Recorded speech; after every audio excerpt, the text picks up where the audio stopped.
And I think more work needs to be done, and that is why I cannot support the bill. Thank you. Salesa. Thank you, Mr Speaker. Labor supports this bill through the Select Committee, Mr Speaker.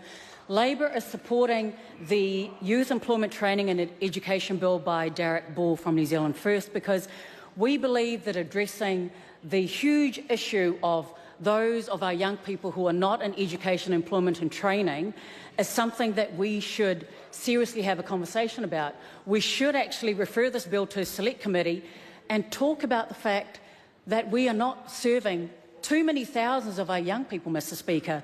And to me it is a shame that under this national government, since they came into power in 2008, we have seen an increase in those young people under the age of 24 increase to over 90,000 people, Mr Speaker. And the speech that we have just had from the National Party member basically ended, I was waiting and waiting until I hear whether they support this bill or didn't support this bill. We didn't actually get to it till the very end. And to me, it's a shame that they're not supporting this bill. Why are they not supporting this bill? You know, in 2013, no idea after that last speech. In 2013, one of the sectors from Auckland, the construction and infrastructure sector, came with a report that they did together with Auckland Council. And that report was really detailed, and they presented it to the minister at the time, who is the finance minister now. And it was really detailed on that. It actually set out that by next year, by 2018, we are going to be short in skilled labour by up to 32,000 people, Mr Speaker. 32,000 people that we need to build up the City of Auckland, the largest city. These are carpenters, civil engineers, plumbers, you name it, Mr Speaker. That was several years ago. We are now in 2017, and what do we see? What has this government done? Have they actually fixed this issue? Do we have the skilled labour that we need from our own young people here in Aotearoa, New Zealand? The answer to that is no, Mr Speaker. It is no. Just last week, we had another sector, the service sector.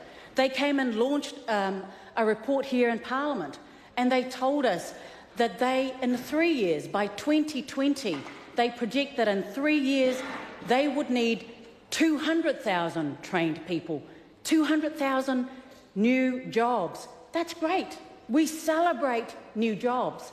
But they are worried, Mr Speaker. They are worried about where those trained people will be. I am too. When we have over 90,000 young people under the age of 24, the city of Palmerston North, that's essentially the population of Palmerston North, who are not trained, not skilled, Mr Speaker.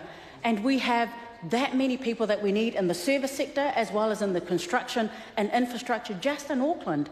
Mr Speaker, we have an issue.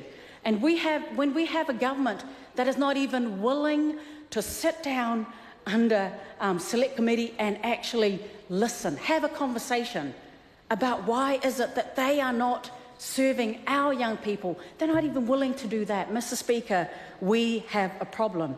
The bill that Derek Ball is proposing is based on the limited service volunteer program, a program which we know has 85% of enlistees graduate, Mr Speaker, and a program that has 60% of them then find work. Mr Speaker, I do not see the sense and why we don't even agree, why the National Party doesn't even agree that we should sit down at Select Committee and have a conversation about what we should be doing to ensure that many more of our young people are skilled and trained, that many more of our young people aren't failing through the cracks, through from the compulsory sector, through to tertiary education, to apprentices and to employment. Mr Speaker, this is something that the National Party should absolutely agree to.